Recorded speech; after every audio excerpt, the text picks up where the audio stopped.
At the outset, I'd like to thank Rohit and his wonderful team for putting this conference together and giving me this opportunity. This option of lodgeness is not really mine, in the sense that this is a topic given to me. I just Googled and found out that it's a mythological monster that's supposed to be there in Scottish Highlands.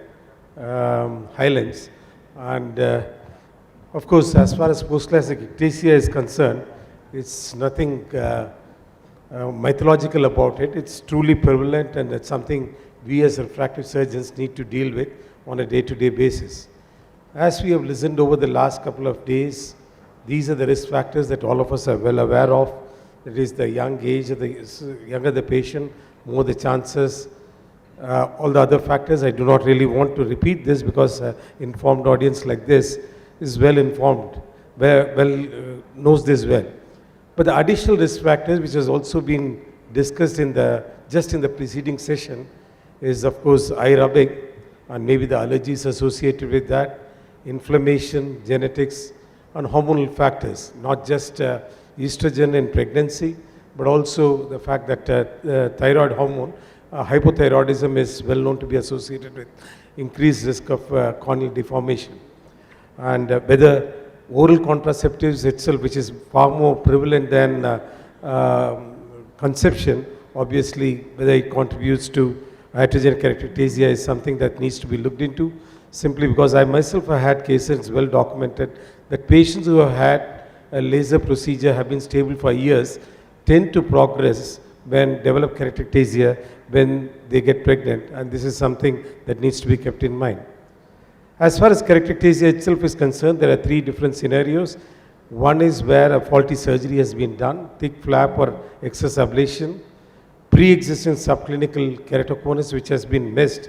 Obviously with better understanding, better technology, techniques, these two are coming down. But what bothers us most is the fact that there are definitely a certain subset of patients who have no pre-surgical abnormalities and surgery was planned and executed perfectly, but months or years later they end up with keratoconus, and obviously the challenge is to how to minimize this as far as possible.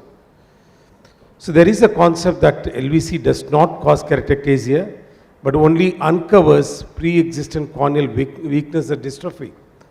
So LVC's laser vision correction is like doing a stress testing on the cornea. Just like you have a treadmill to find out whether there's a patient can develop an angina, maybe if a patient has a cornea which is predisposed, which is genetically weaker or biomechanically weaker, if nothing was done for the patient, over the lifetime of the patient, nothing might have really happened. Simply because we have subjected this patient to a laser vision correction, which mechanically weakens the cornea, maybe this has led on to a condition which the surgeon as well as the patient has to deal with. Obviously, this is something I've just empirically added on, depending upon the current state of understanding. In the sense, possibly microkeratome LASIK causes the greatest amount of weakening, and then passing on, maybe doing a surface procedure with a corneal collagen cross-linking might be may cause the least amount of weakening, and maybe only such corneas which are extremely predisposed to a keratoconus condition might present with this. Again, I have a great doubts about this incidence of keratoconus. I really do not know what my incidence of keratoconus is, and this is what is said about in the literature, right from 0.04 to 0.6%. Obviously, when I do not really know how this data is really arrived at, simply because I do not think there are wide number of cases which are going unreported, and I think the more we are aware of the fact that this could be caused and the greater precautions we take, the better we would be. I'm just going to take you through a series of cases of ours where we noticed this problem. Post-femtolasic serial progression of ectasia. You can see a fairly normal looking eye, and it's a preoperative topography. And in this of the right eye, the baleen again is quite normal, except for the fact that you can see that the overall D is slightly in the yellow, but nothing which would prevent me from going ahead and doing a treatment in this condition. And this is what you see 3 months after the procedure was done. Slight steepening inferiorly, and what you can see 10 months later, because we warned the patient, we said that we would like to cross-link, but because he had maintaining very good visual acuity, he was not willing to go ahead, and this was what's seen 18 months later. And just to show you the serial progression in this particular case, obviously a very normal looking cornea, but this is the way it has progressed over a period of just 1.5 years. Then if you look at as far as the thickness profile is concerned, you can see there's hardly any variation in the thickness over the period of progression of the keratoectasia. And the other eye followed almost a similar manner, even though the ectatic condition is not as severe. And you can see again a fairly normal looking topography and Belen. And over here you can see that there is a 3 months, there's some amount of steepening inferiorly, and this does progress, and what you can see over here. But compared to the right eye, the progression seems to be somewhat less. We of course counseled the patient and did a collagen cross-linking bilaterally for this patient. Again here there was, as far as unfortunately I have not put together the posterior float maps, but that did show a certain amount of steepening, though the overall thickness did not vary over the period of follow-up of this patient. Again, it was believed that ectasia occurs usually in the first year, most chances of it occurring. We do notice that, but there are situations where this occurs even decade later. And this was a patient who presented to us 9 years after a LASIK being done elsewhere for a -3 diopters, so records, preoperative records were not available. The right eye looked quite pristine except for some slight steepening inferiorly, but then what is noticed in the left eye, a full-blown keratoectasia.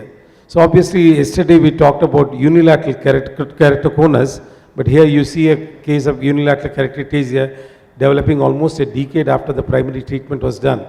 So obviously we all talk about genetics, hormonal factors, etc.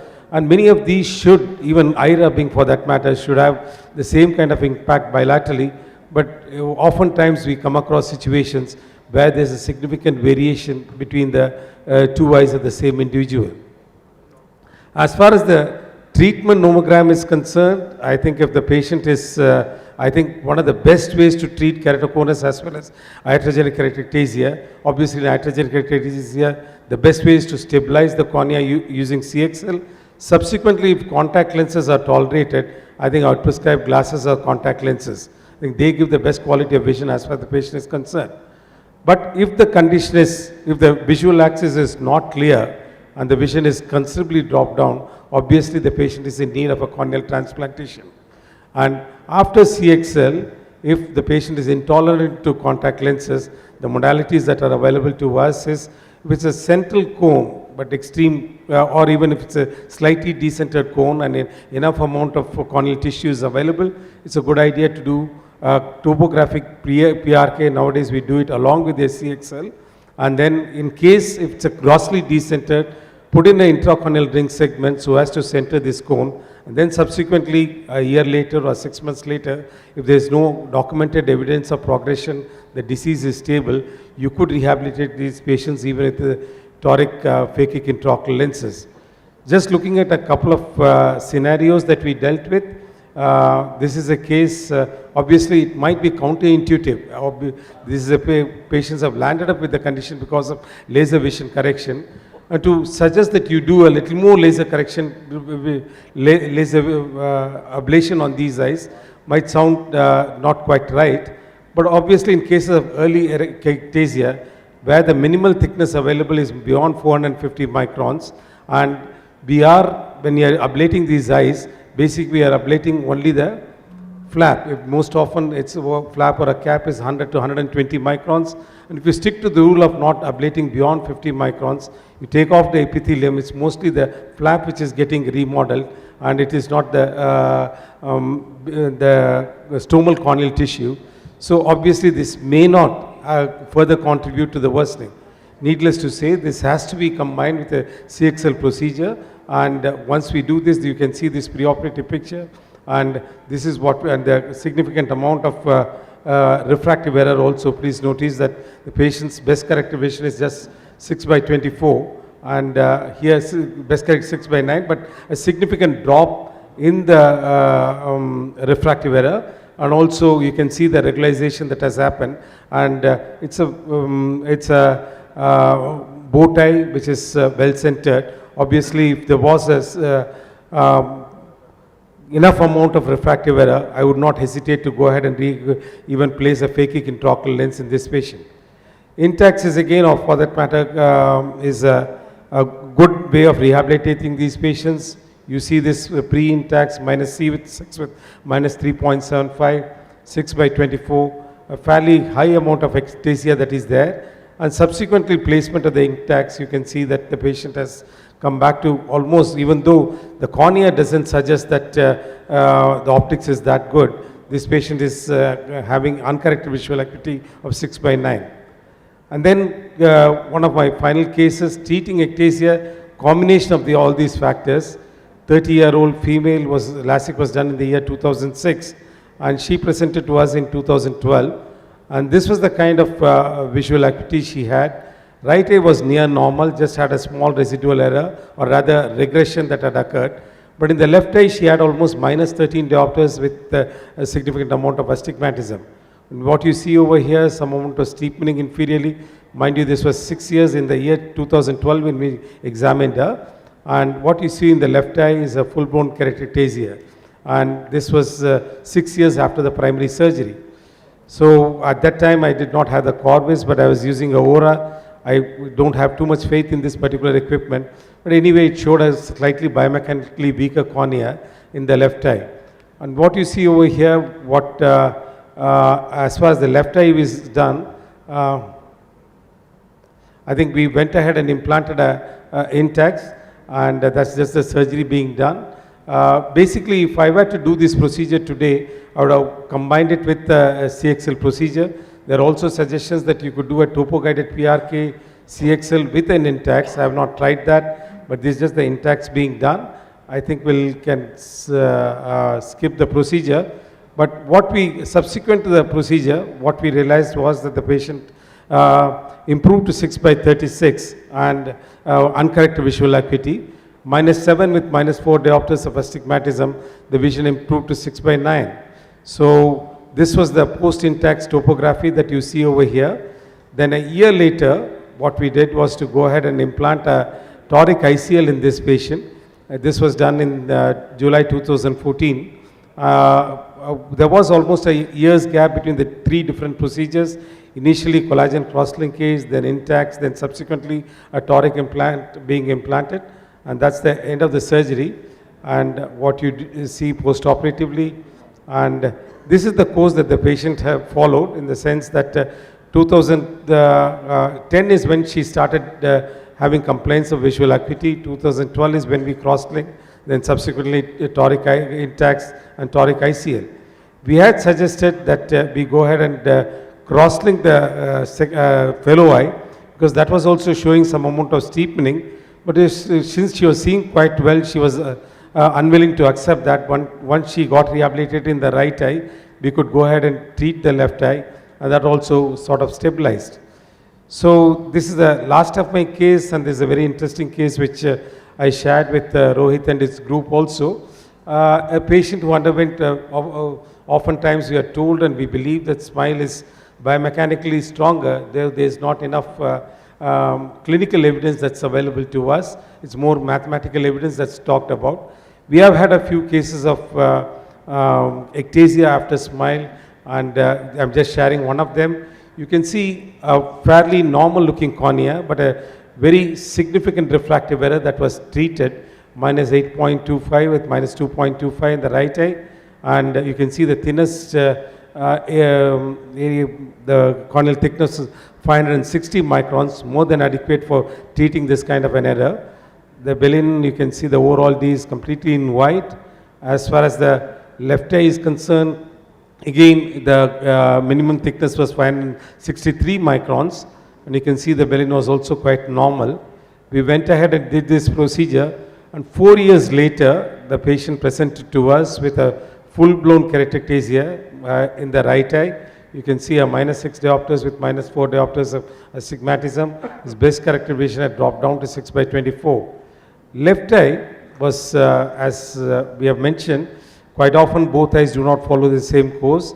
He was still maintaining very good visual acuity, and that was one of the reasons he had not even found out that right eye had deteriorated. It was only when he went for a testing and he realized that his right eye vision was dropped down, and he came back to us. And you can see that there is a significant disconnect between the two eyes as far as the outcome was concerned.